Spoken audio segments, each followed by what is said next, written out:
Andrés Serega, Guayaquil 1971.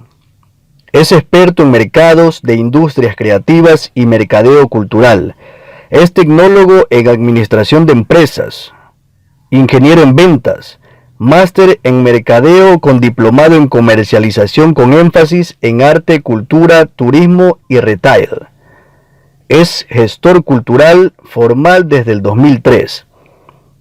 En instancias ciudadanas es miembro de la Casa de la Cultura Núcleo del Guayas desde el 2016, consejero ciudadano de Cultura y Patrimonio de la Zona 5, Semplades, ante el Ministerio de Cultura y Patrimonio, con funciones prorrogadas hasta el presente. Ganador de fondos concursables 2015 con el Festival Zumpa Vive. Ha colaborado en la Casa Morada, iniciativas culturales y representado al Ecuador en Industrias Creativas de América del Sur por 2 ocasiones, en el 2014 y en el 2016. Su experiencia profesional ha transcurrido entre multinacionales y empresas nacionales y publicidad, así como en medios de comunicación. En el campo público ha trabajado en Diario El Telégrafo como gerente de mercadeo, Ministerio de Agricultura y Ganadería en Comunicación, Tren Ecuador como director de mercadeo, Ministerio de Cultura y Patrimonio en la Subsecretaría de Emprendimientos, Arte e Innovación, secretario técnico de Mixur, punto focal Mercosur Cultural y analista de políticas públicas. Me encuentro con el ingeniero Andrés Serega, candidato a la dirección de la Casa de la Cultura Núcleo del Guayas. Bienvenidos a este espacio de entrevistas. En la actualidad, el Ecuador y el mundo está suscitando una terrible pandemia que oprime sin piedad a todas las naciones del mundo, valga la redundancia. Usted, en caso de que fuera electo, ¿cuáles serían las soluciones o las gestiones que usted realizaría? Muchísimas gracias por esta entrevista. Yo tengo pensado, mejor dicho, no yo, el equipo que me acompaña, nosotros hemos establecido 4 ejes programáticos. Estos ejes programáticos son el fortalecimiento administrativo financiero de la Casa de la Cultura. Y cuando estamos refiriéndonos al eje administrativo y financiero de la Casa de la Cultura, es una optimización administrativa, porque es necesario saber cuántas personas trabajan en la Casa de la Cultura, cuáles son las capacidades que tienen las personas que trabajan en la Casa de la Cultura, cuáles son las facilidades, es decir, las capacidades instaladas que tiene la Casa de la Cultura para optimizarlas. No puede ser posible que existan personas y lugares en la Casa de la Cultura que están siendo desaprovechadas. Me invento, si tenemos a una persona que trabaja en la Casa de la Cultura y sabe o conoce de artes narrativas y literarias, no tiene por qué estar trabajando en la sección de artes escénicas, independientemente que tenga la más buena voluntad, porque en ese momento estamos desperdiciando una capacidad instalada, una vocación que exista. Cuando hablamos de la optimización de los recursos financieros, hay que saber cómo se maneja la cosa pública. Hay que conocer cómo se hace un PAC, cómo se hace un POA, cómo se activan a su vez cada una de las diferentes secciones que tiene la Casa de la Cultura, y de esa forma poder lograr optimizar los pocos recursos que se tienen a través, obviamente, de, valga la redundancia, esta optimización, pero a su vez logrando una articulación público-privada, porque a través de los últimos reglamentos que han sido aprobados, todas aquellas personas naturales o jurídicas que aporten al arte y a la cultura pueden hacer deducciones de sus impuestos a la renta. Por otro lado, el segundo eje es el fortalecimiento de la cadena de valor de las industrias creativas. Generalmente existen muchas personas que son detractoras de las industrias culturales y creativas. A esas personas yo lo que les digo es que por favor piensen que no estamos ni en el siglo XIX ni en el siglo XX. Estamos en el siglo XXI. Y esta pandemia lo que ha traído es un baño de verdad. ¿Por qué? Porque si no tenemos claro qué es las industrias culturales y creativas, se va a seguir pensando que yo puedo pagar con esto. Yo no puedo pagarle a un artista o a un actor cultural con aplausos.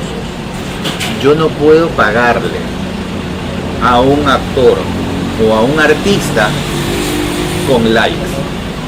Porque con eso ellos no pagan la luz, el agua, el teléfono ni la comida. Ellos pagan con dinero.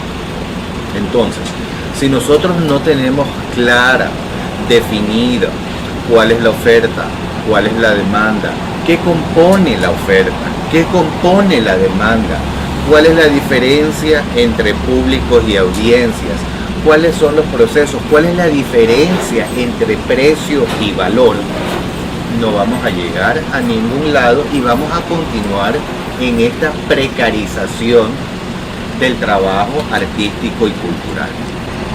Leyendo su hoja de vida, puedo ver que usted tiene una ardua trayectoria, una persona erudita en lo que es la cultura. Si usted conoce mucho la cultura, también conoce que hay mucho tipo de nepotismo, corrupción en el Ecuador y en la provincia del Guayas. ¿Usted cómo frenaría este tipo de situaciones que afectan directamente al arte y a la cultura? La pregunta es oportuna, sobre todo en un contexto cuando el Contralor General de la Nación está preso y el Defensor del Pueblo también está preso. Dicho esto, yo voy a proponer una auditoría financiera, interna y externa, y no contento con eso, internacional, sobre el manejo de los fondos de la Casa de la Cultura. Y no solamente eso, una auditoría administrativa y de personal. ¿Por qué? Porque es sencillo.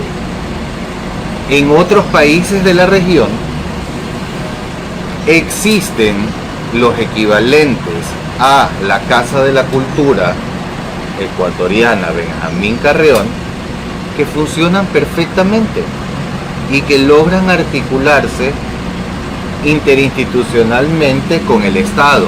Ojo, teniendo clara la diferencia entre Estado y gobierno, porque los gobiernos son de turno, el Estado es permanente, logrando una interacción con el Estado. E independientemente de quién sea el Estado, estas instituciones siguen funcionando, cumpliendo su misión, su visión y respetando sus valores. Es decir, velando por el bienestar de los sectores artísticos y culturales. Algo está sucediendo en la Casa de la Cultura. Dice el presidente Bukele de la República de El Salvador: la plata alcanza cuando nadie se la roba. ¿Qué opina usted sobre esa frase? Estoy completamente de acuerdo con él, porque lo más importante es que exista una gestión transparente del uso de los fondos públicos, e incluso así no fuesen fondos públicos, así fueran fondos privados, tienen que ser manejados con transparencia y adicional a eso, tener claro y socializado cuál es la diferencia entre gasto e inversión.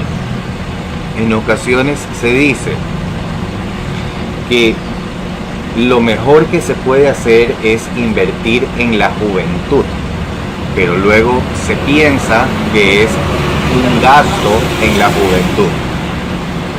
Y circunscribámonos al tema de la pandemia, o a lo mejor no a la pandemia, a las enfermedades en general.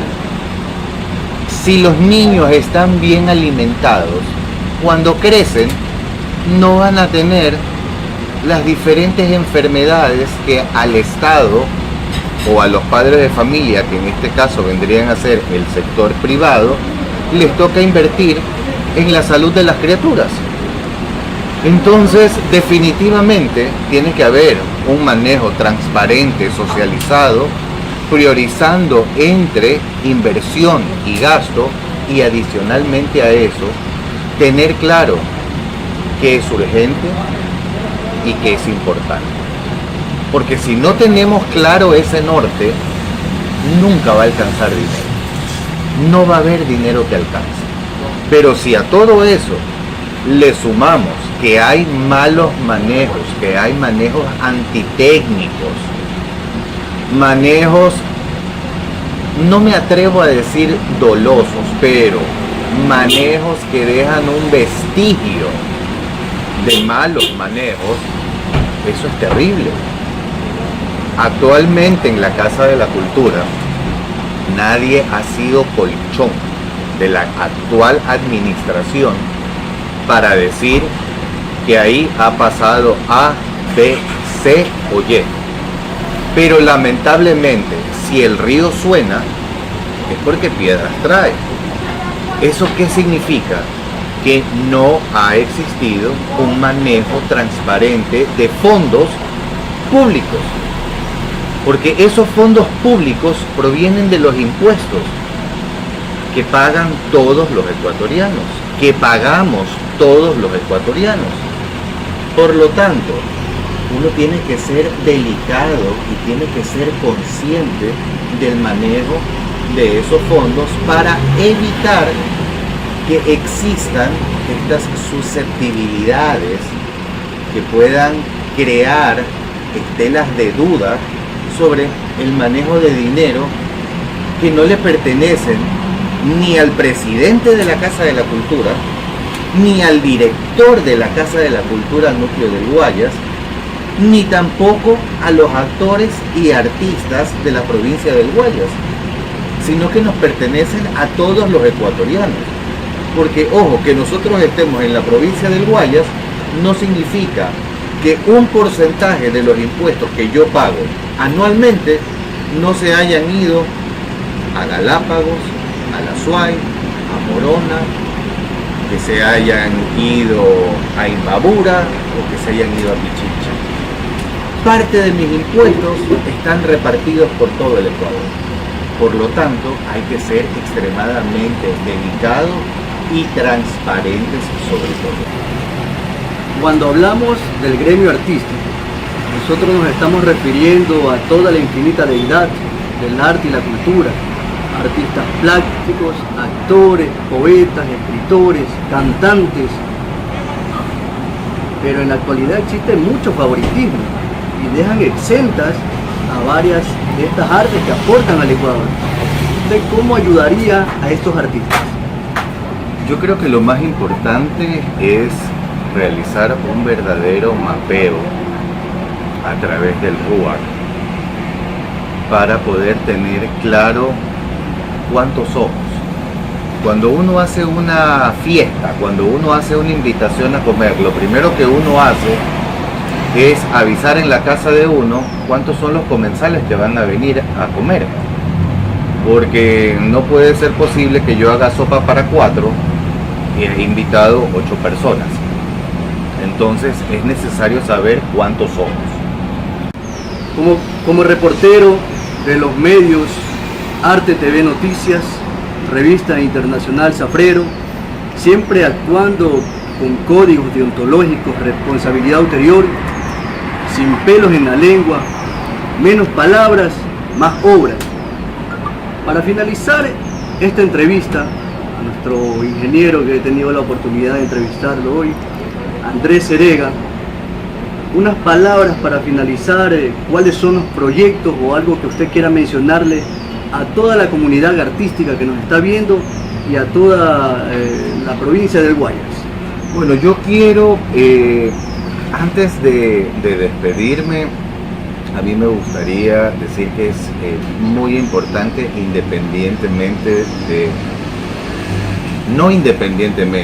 sino hacerle un llamado de atención a todas las personas que van a votar, independientemente de los afectos. Lo más importante es votar con conciencia y no votar desde los afectos, porque eso de vámonos todos de la mano porque somos amigos y eso significa que todos nos vamos a lanzar al vacío y vamos a morir, en este momento ni nunca aplica. Y que es importante que tengamos claros que estamos en una era en la cual el lograr una articulación público-privada es importantísimo. El tener claro cuáles son las 100 empresas más importantes del Ecuador y lograr una articulación con esas empresas que son de diferentes sectores es lo único que nos va a ayudar a salir adelante al sector artístico y cultural, porque lamentablemente el Ecuador es un país que se encuentra quebrado por un gobierno que salió y que tuvo un pésimo manejo, y por un gobierno actual que tiene que sortear las olas más altas y las olas más estrepitosas, como es la reactivación económica de un país golpeado por una pandemia como es el COVID-19. Cuídense, cuidémonos, y cuando sean las elecciones y cuando vayamos a votar, hay que votar con conciencia. No podemos votar por afectos, hay que votar por el perfil adecuado. No podemos estar votando o porque el uno baila bonito o porque el otro cuenta historias bonitas o porque el otro me dio clases bonitas. Tenemos que votar por quien se debe votar, por quien tiene la preparación técnica para dirigir la institución a la cual todos nos pertenecemos, como miembros de la Casa de la Cultura o como actores culturales registrados en el RUA. Muchas gracias.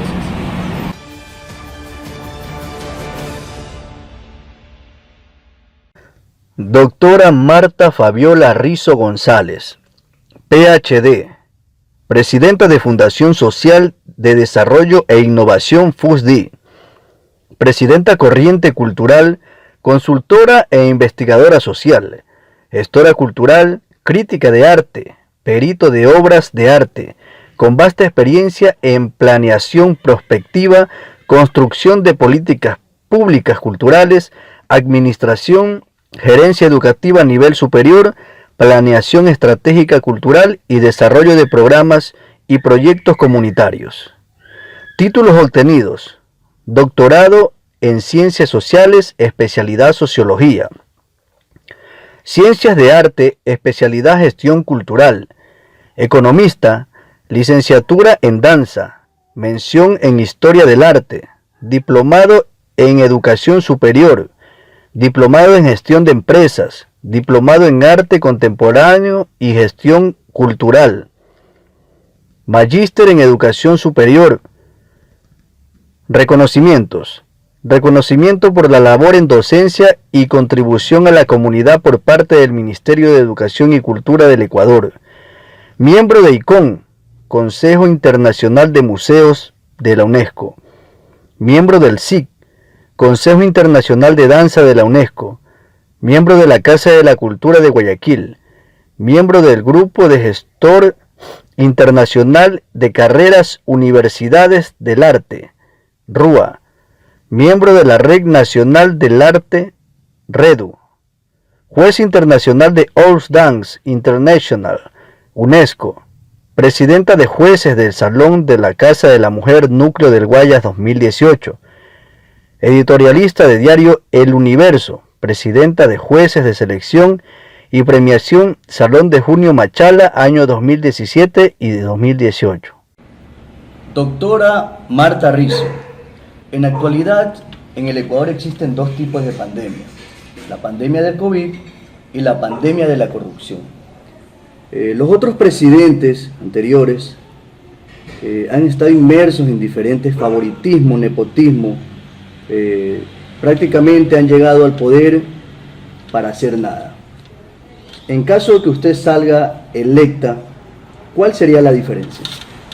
Bueno, en este caso estamos hablando que voy a participar o aspiro a participar para las elecciones nuevas de la Casa de la Cultura como directora provincial del Guayas. ¿Cuál sería la diferencia? Justamente una ética, compromiso, transparencia y sobre todo cambiar esta estructura multidimensional, nefasta que existe en la actualidad. Una estructura que no tiene ninguna implementación de un modelo de gestión administrativa con planeación prospectiva y sobre todo que no hay un modelo de gestión cultural que verdaderamente empodere al artista como el centro de su accionar con condiciones favorables para que pueda tener una mejor calidad de vida. Nuestro país es uno de los países más exportadores a nivel mundial. Exportamos petróleo, cacao, banano, pero no exportamos arte y cultura. El único que ha marcado la diferencia a nivel mundial fue Julio Jaramillo. Y esto se debe a la falta de apoyo al artista. Cuando hablamos de artista, hablamos en todo el sentido inmenso de la palabra. Artistas plásticos, actores, poetas, escritores. ¿Usted cómo brindaría el apoyo a estas artes olvidadas en peligro de extinción? Gracias por la pregunta. Hay miles de mecanismos que se pueden tomar como para tener una visibilidad a nivel internacional. Pero aquí lo más importante es, por ejemplo, tener una conexión directa con plataformas virtuales, entornos virtuales, alianzas estratégicas con varias instituciones, embajadas a nivel cultural, de forma tal que ese artista pueda tener esta movilidad que se necesita. Pero no solo eso, sino también la creación a través de programas, proyectos, justamente de vinculación, de empoderamiento de la práctica y que todo esto llegue verdaderamente al mundo. Hay miles de mecanismos más, como habría que hacer una especie como de ejes programáticos en cuanto a vinculación, en cuanto a investigación y en cuanto a gestión, para que esta práctica de ese artista que ha sido olvidado, relegado y que muchas veces ha quedado en el olvido, no se pierda. Entonces tenemos talentos espectaculares, maravillosos, que ni siquiera hay una memoria histórica de su práctica, y eso es una crueldad que nos hace tanto daño a lo que significa la memoria, identidad cultural y nuevas prácticas para los nuevos jóvenes. Efectivamente, doctora, usted acaba de mencionar un tema muy importante que en sí afecta a nuestra provincia, al Ecuador entero, que es la corrupción, el favoritismo. ¿Usted qué gestión realizaría en conjunto con su equipo de trabajo para cortar de raíz esto que afecta directamente al arte y la cultura ecuatoriana? Bueno, lo primero que he pensado es justamente crear un mecanismo de transparencia. ¿Cómo? A través de una plataforma georreferencial, es decir, que todo lo que se haga o se suba a los procesos o convocatorias públicas, la ciudadanía esté enterada de cómo se está llevando el proceso. Este divorcio tecnológico, yo pienso que ha sido también a propósito, justamente para no tener la transparencia que se necesita.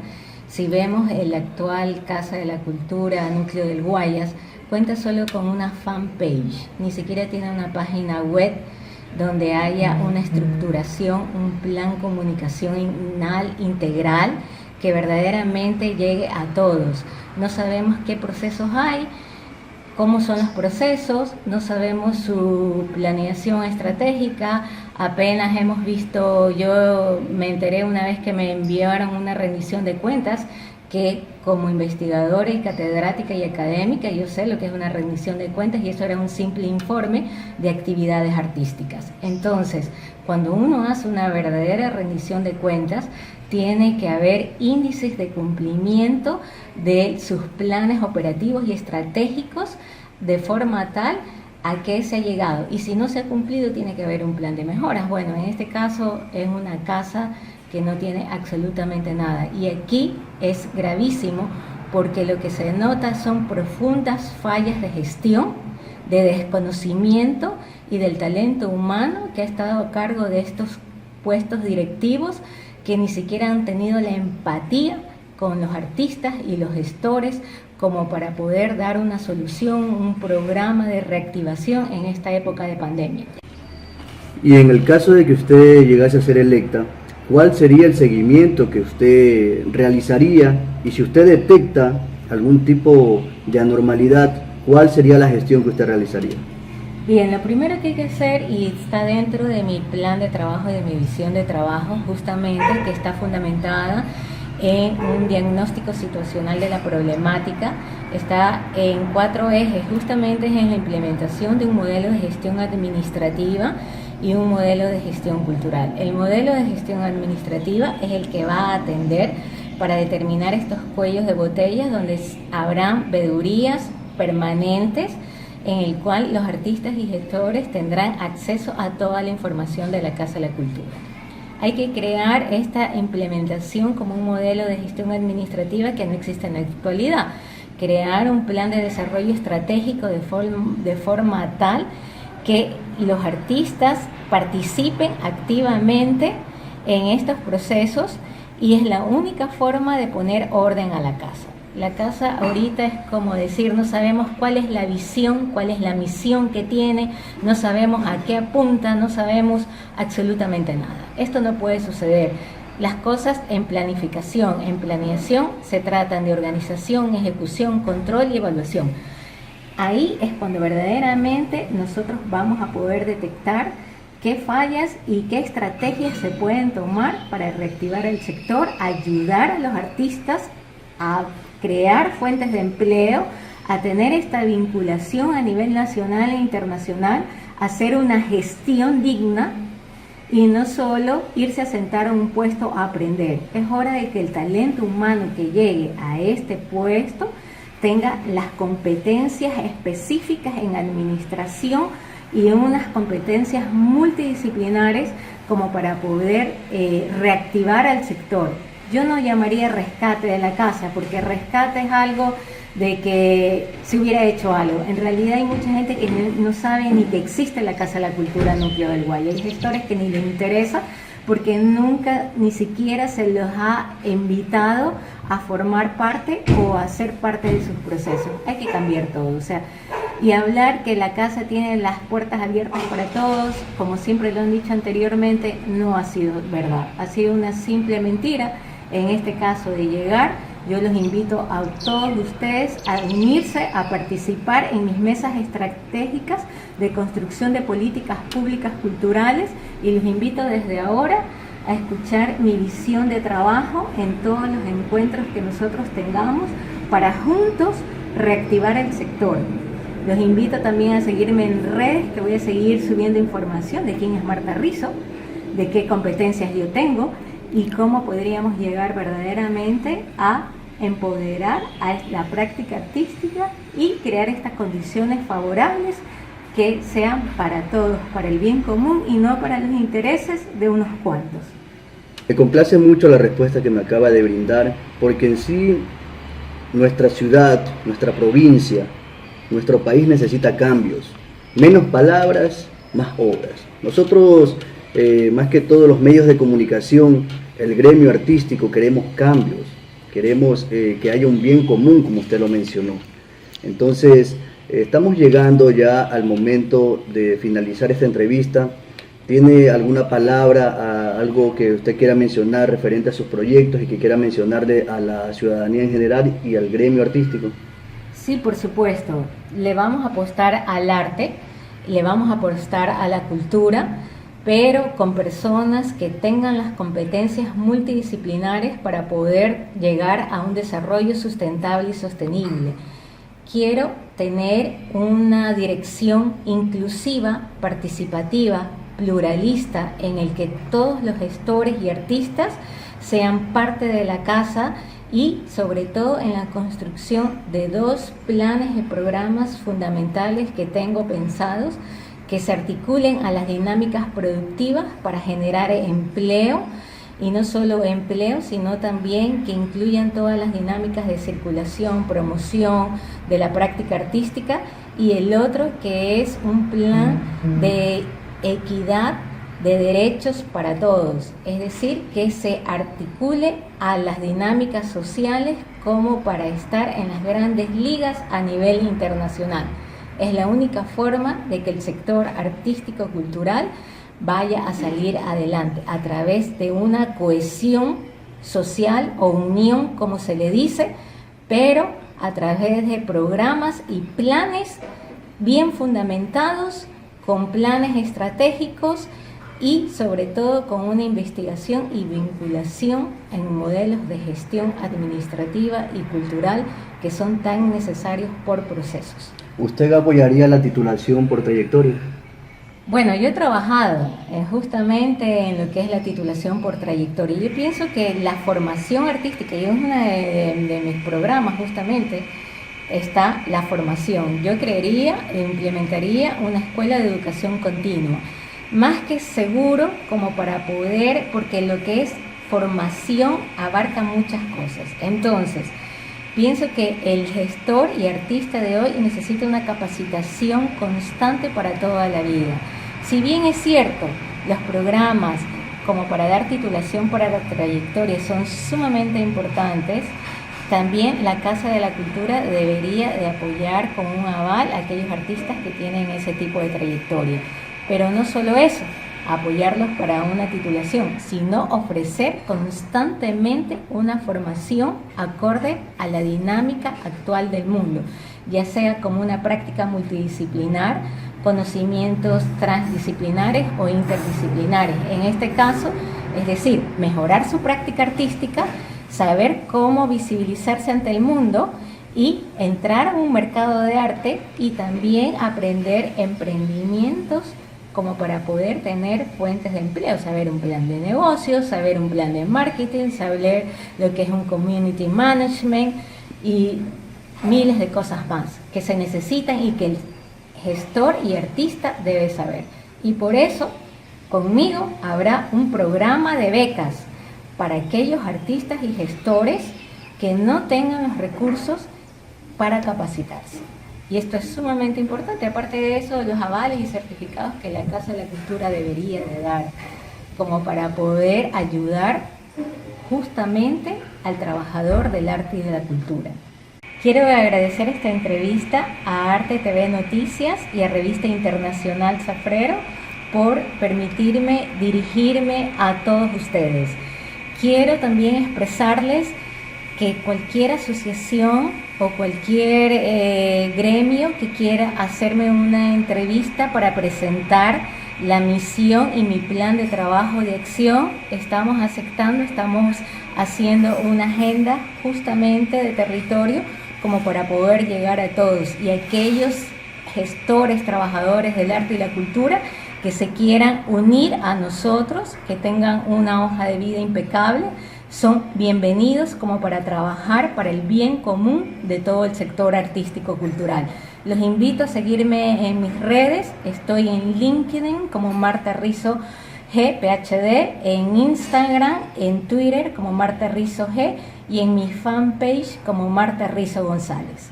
Muchas gracias, Demian, muchas gracias, Shirley, por esta entrevista, por su calidez humana y sobre todo por su profesionalismo de querer llegar a la ciudadanía y a todo el sector artístico-cultural con esta información.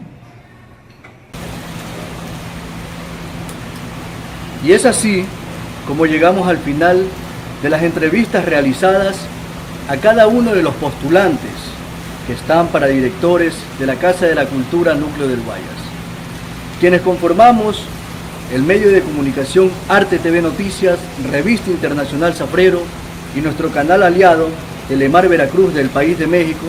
Queremos darles una última recomendación, y es que esto no solo nos concierne a nosotros como medio de comunicación, sino a la ciudadanía, al arte y a la cultura de nuestro país. Votar con responsabilidad. Investiguen, analicen, piénsenlo muy bien, las propuestas que les han brindado cada uno de los participantes para no volver a repetir la historia. Este es el consejo que les puede dar este humilde servidor, Jonathan Demian, desde Guayaquil para todo el Ecuador. Conmigo será hasta una próxima ocasión.